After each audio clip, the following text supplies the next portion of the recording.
let's get started. Our first speaker was originally with Greenlight, and then when Greenlight was acquired by Brave Bison, obviously went along to Brave Bison, and today is their head of digital and AI, or sorry, I'll take that back, head of AI and digital creative. That'll do, close enough. It's in the program.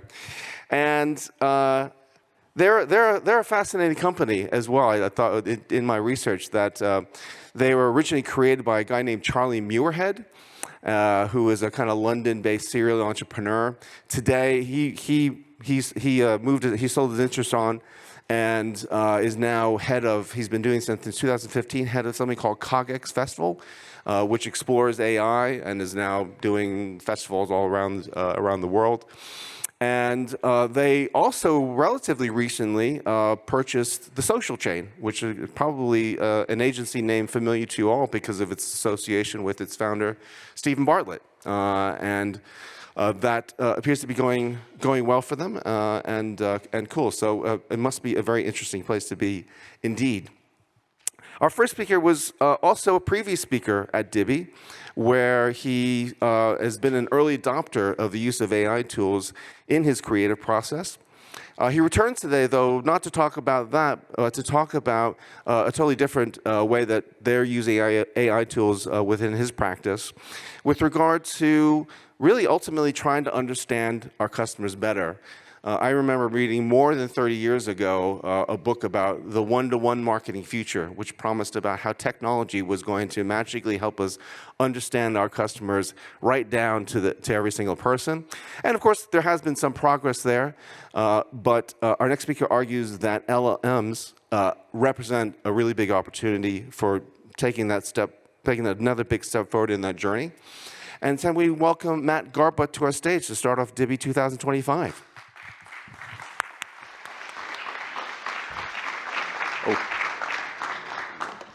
Thank you, Herb. Dibi, it's great to be back. Second time around. Herb, you probably just saved me about 5 minutes of my talk with that, so thank you. Also, more room for questions at the end. I appreciate it.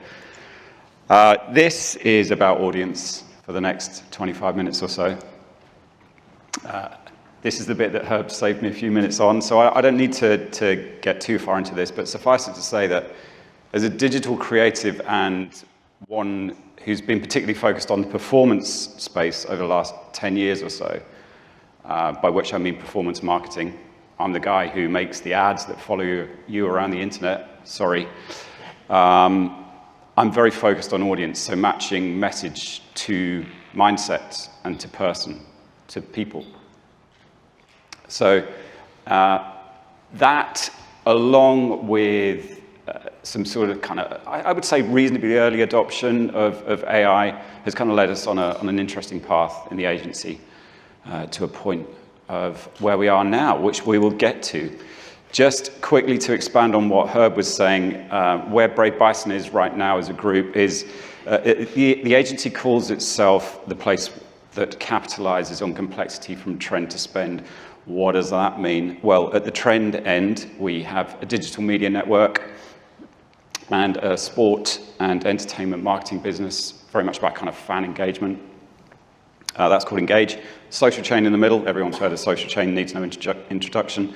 And then Brave Bison at the spend end of the gradient here, which does paid performance. So paid social, display, PPC on the paid performance side of things, and then SEO, content, DPR, in the organic performance end of things, and then technology and experience. That's the part where we build commerce systems, and that's where our kind of product design and build end of things happens. So in Brave Bison, we basically drive traffic to the point of purchase, essentially.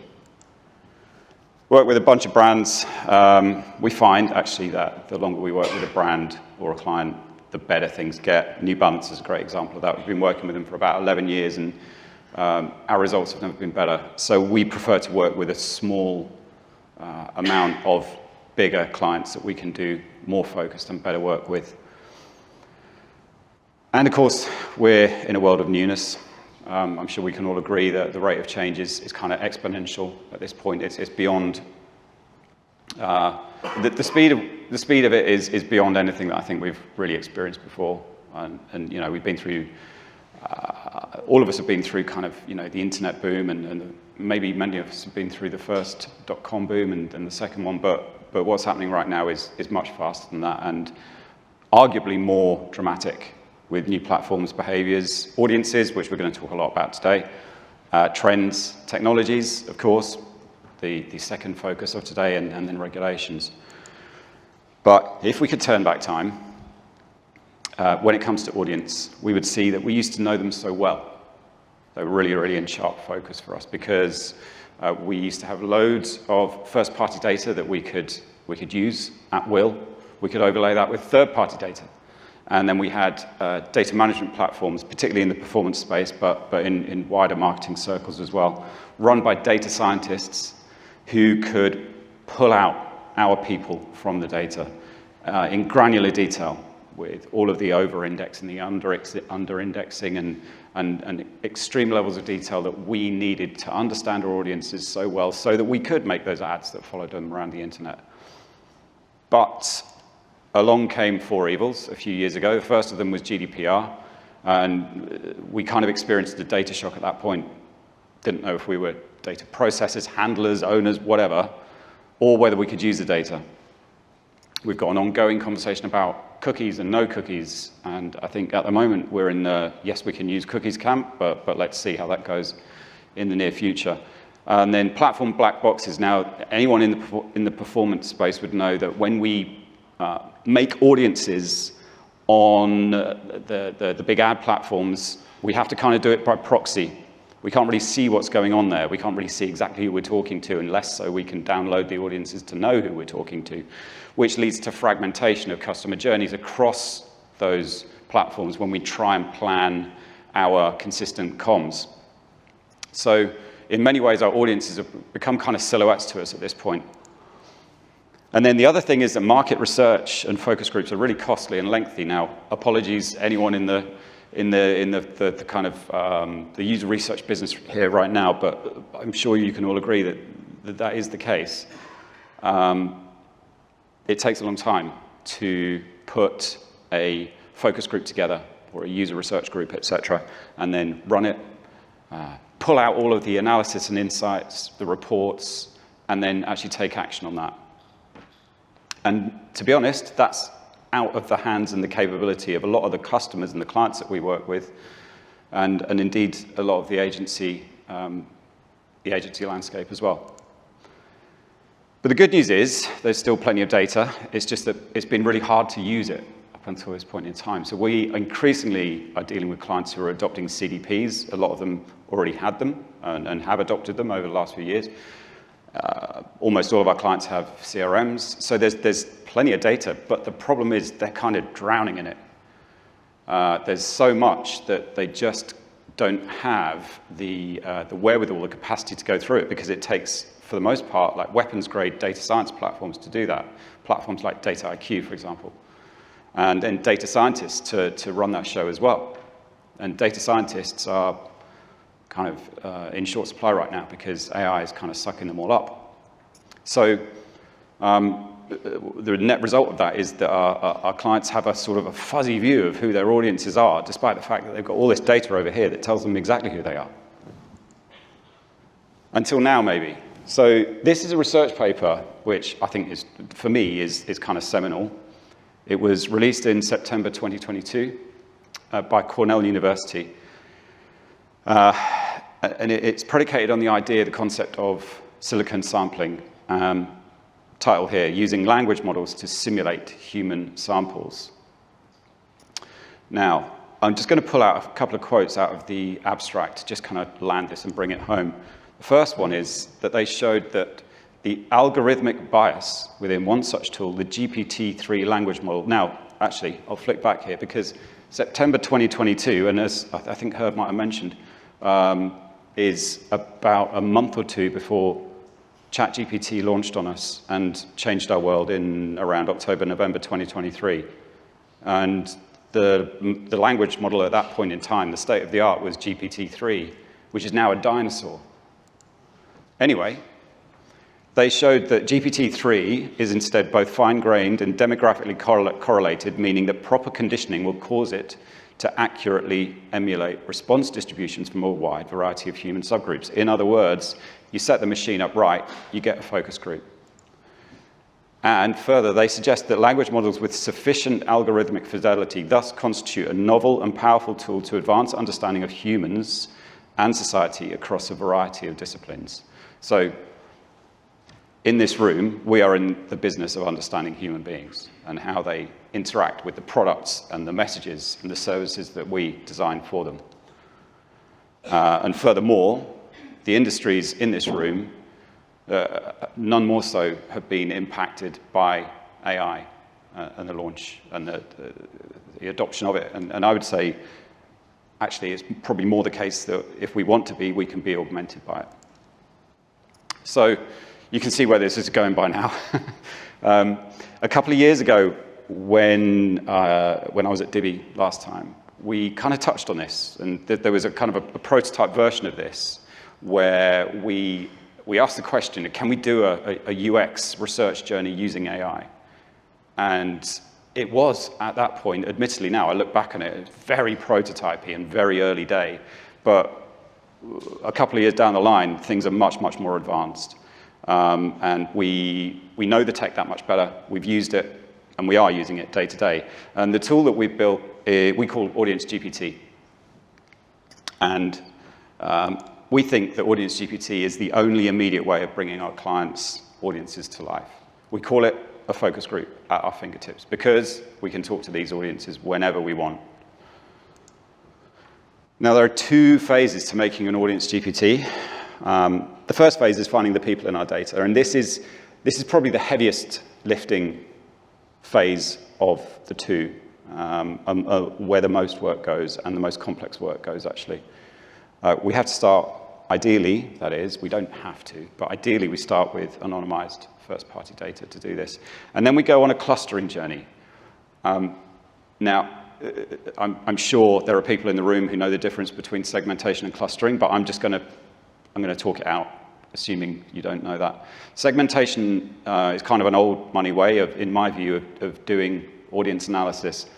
It typically works on demographics. So demographics also work on labels, someone's age, location, media consumption, et cetera, which essentially means that we're kind of bucketing people, shoehorning people into a consumer group or an audience group. Whereas what clustering does is it takes the opposite view. It starts with the data set, and it looks for similarities in the people in the data set. So it looks for values, mindsets, frustrations, trigger points, goals, motivations, the big five analysis, ocean analysis. So openness at one end and neuroticism at the other end. It finds mindsets in people, and it clusters those mindsets together to find like minds. It's the same thing as if you were planning a wedding breakfast. And people still do this, of course. You say, okay, I'm going to put this family circle over here, that friendship circle over there. I'm going to have a table for my messy mates at the back of the room because I know they're going to go wrong and drink too much and be too rowdy. But what if you were at the reception and you said, hey guys, at the drinks, go out, mingle, find like minds, make new friends, and then when it comes to mealtime, you sit wherever you want with your new friends. Probably make for a better party, right? That's the difference between segmentation and clustering. And that's really important. So, excuse the spiel, but I just wanted to land that point. What we get out of that is we surface the most digitally engaged or the highest value clusters from that process. It's a data science process. And for us, as performance marketers in Brave Bison, we then have the ability to generate seed audiences for the paid social channels that we then need to go out and make paid media for, which is a kind of a bonus, because the first port of call in doing that is normally creating lookalike audiences, which, as I said before, are these kind of silhouettes. But this is a much better starting point. And then Finally, the added bonus is that we get psychographic enriched personas. If you think about the way that we used to put personas together, it would be one of these: get everyone in the room, get the data we've got, put some stickies on a wall, use a bit of gut feel, a bit of head, a bit of heart, some assumptions to figure out who our people are. Well, the data's now telling us who our people are. We've got data-backed, objective personas. We don't need to get everyone in the room and do that process anymore and spend an expensive day in the office doing that. So that, I also think, is a real kind of night and day moment. Phase 2 is the fun part. This is when we bring our people to life. So taking that work that we've done, or if we don't have that work, which sometimes we don't, we can use third-party data, or we can use even marketing personas to do this bit. But that's when we create the audience GPT. Ideally, again, we want to start with first-party data and those psychographic enriched clusters. But creating the audience GPT is actually the easy part. It's a bit of prompt engineering and it's a bit of data, fundamentally. Then there's a bunch of use cases and workflows that we can do off the back of that. And I've got 3 for you today. I'm pretty confident there are people in this room experimenting with this workflow right now who have got more workflows and done more of this. We've done it for UX processes as well. But 3 of them are creative pre-flighting, customer journey mapping, and then quant and qual. And for the purposes of today, we've generated 3 people. The first one's a premium patron. He's well-groomed, prefers to invest in quality apparel as he knows it lasts.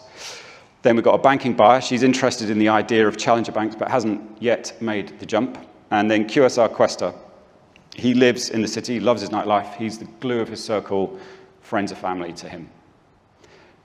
So if we're doing a creative pre-flight journey, this is the kind of thing that it looks like. And we have a performance creative proposition within Brave Bison, which is the other part of my job. And this workflow, this process in particular, has been a revelation. Now, as performance creatives, we need to make creative that performs, i.e. creative that works. And as product designers, we need to make user flows and experiences that work. We're not interested in whether our clients like them or not. We're interested in whether they work for people that we're designing them for. So this kills that conversation. It kills the question, rather. We no longer have to have conversations with clients about whether they like what they're seeing or whether they think they like their audience, if they think their audience would like what they're seeing. And in this case, I think the video's stopped now, so I might just run it again. We're asking Jack, it is Jack, yes. We're asking Jack how he feels about whether a bit of UGC creative or a bit of brand creative lands on him better. Open-ended questions, and we get that from him. So there we go. I think I've made the point now. Really a kind of a revelatory conversation to have with the client. Second one, customer journey mapping. So this is our banking buyer. We are asking her, we're workshopping a customer journey with her. Of course, we can do user flows, stories, et cetera, as well.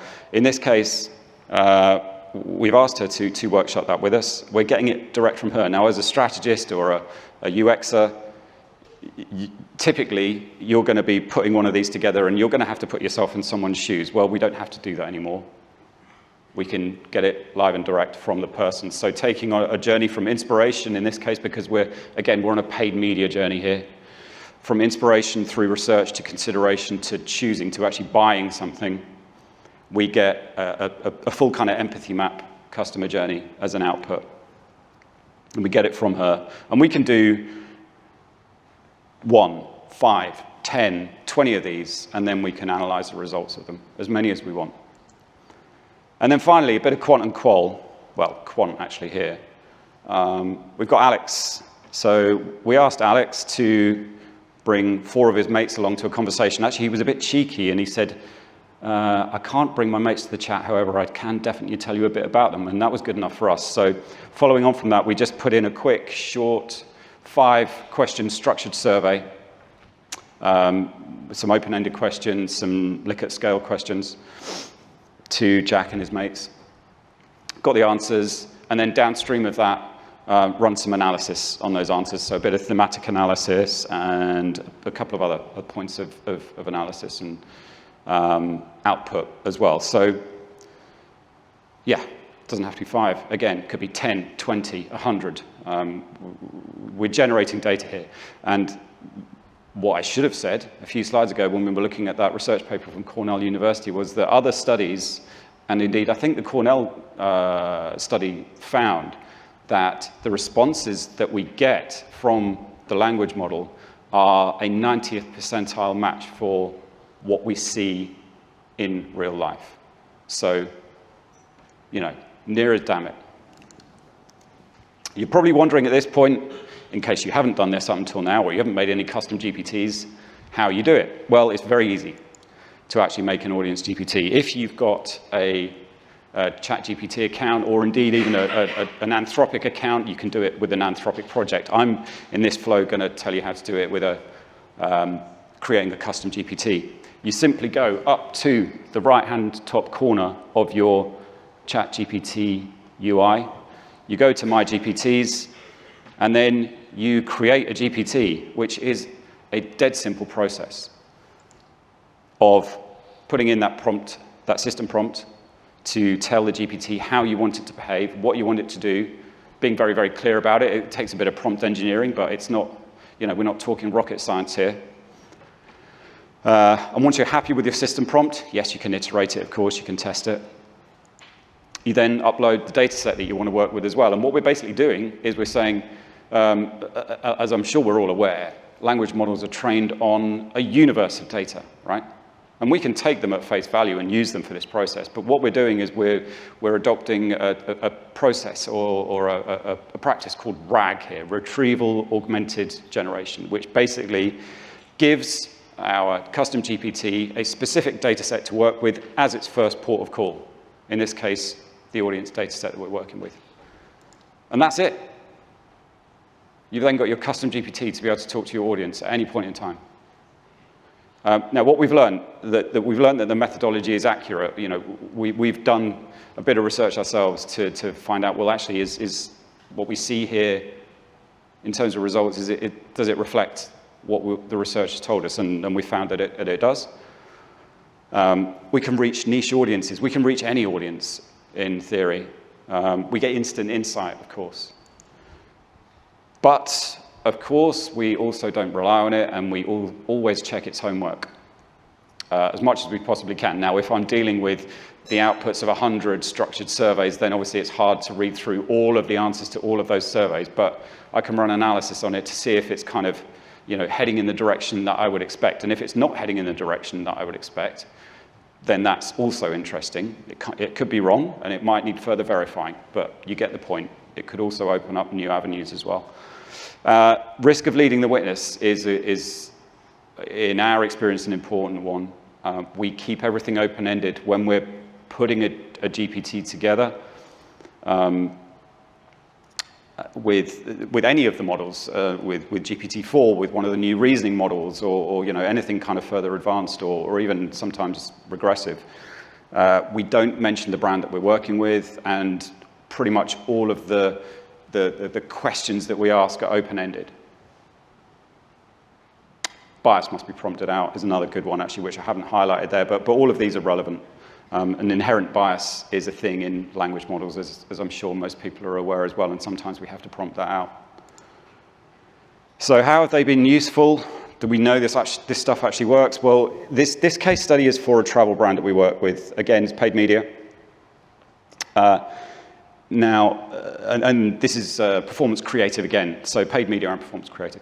Now, they had a reliance on a single customer persona that was aging out, which was kind of a bit assumptive, you know, gut feel. They knew their market pretty well, but and the people that run their holidays know their market very well because they talk to them day by day. But their marketers are one step removed, so they don't necessarily. Anyway, they had loads of first-party data, so we went on a clustering process with that first-party data that I described. We got 5 clusters out of that process. two of which we found were highly digitally engaged and in the sort of the ripe for acquisition, customer acquisition camp. So we then built a creative strategy around those two highly digitally engaged clusters and went on to make creative that spoke to those mindsets, essentially, spoke to those people, again. A client said the conversion ads are driving the best performance we've seen. It's remarkable we're seeing results so quickly, and we got a 73%. This is based on a period of Q4 last year. We got a 73% return on ad spend uplift and 137% conversion rate uplift. Now, was Audience GPT solely responsible for that? No, of course not. We had some very brilliant people doing a lot of really, really good work, very insightful, as filters for what they got out of the model. But did it help get us further along and much faster than we would otherwise have been able to do? Yes, absolutely. That's it. Thank you very much.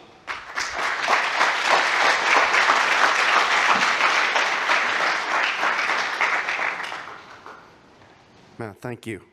I have some questions. I know we don't have. Got a bit of time? Okay, cool. Hopefully. Let me see if I understand this correctly.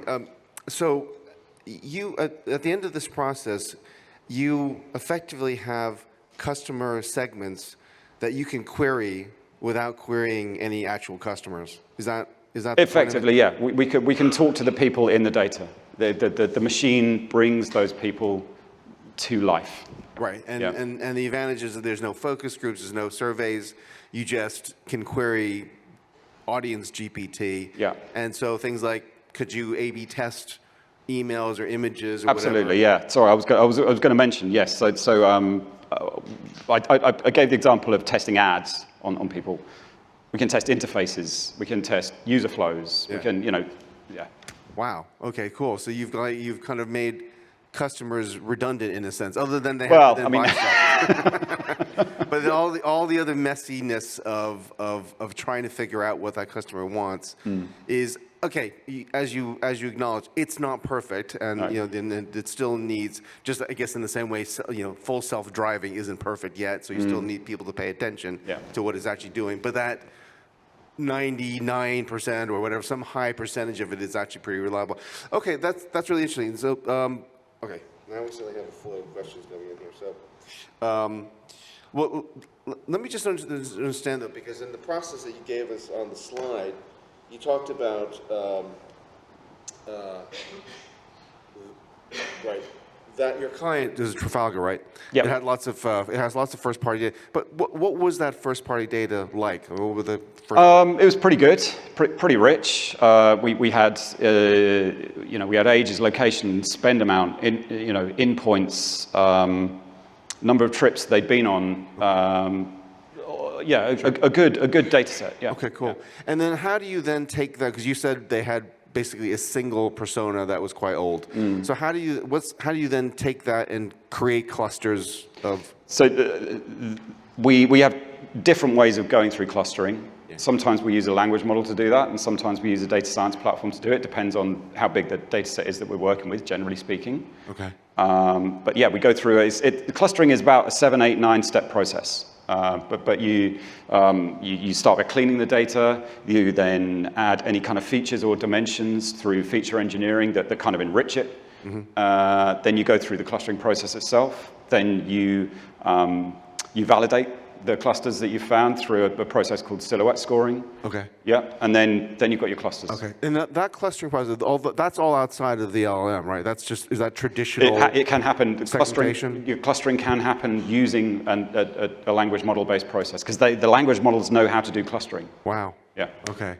So this is pretty cool. So I guess so Trafalgar, I guess, is this something that you're now using all the time? Yeah.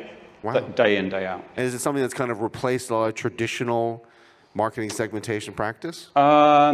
We find ourselves talking about audience in a very different way now. So we're not talking about segmentation and demographics so much. We're talking about psychographics and clustering, and the differences that I've kind of highlighted with the wedding planning example. Yeah. Okay. Yeah. And then one of the first question was around how are your clients finding it? Has it been a hard sell, or are they loving it? They love it. Yeah. There's a lot of demand for it. We were at a conference yesterday, and we had people queuing up at the stand which we've never had before, to talk to us about it. Yeah. Yeah, and I could see people getting, for the first time, excited about. Well, again, clients have got all this data. They just don't know what to do with it, or yeah. Fantastic. Okay, this relates a little bit to what we talked before about gathering and structuring the first-party data in such a way that GPT can read it. Is that a difficult process, or is that? It's as difficult. It can be difficult. Okay, its difficulty comes from how big the data set is that you're working with. Okay. Right. In and of itself, you can get a language model to teach you how to go through a clustering process. Right. If you work with it enough. Sure. And adopt a curious and open mindset and a growth mindset towards that. Yeah. But if you're working with a particularly big data set, then a language model is going to typically fall over. Yeah. So that's when you need to kind of call on a data science platform to help you.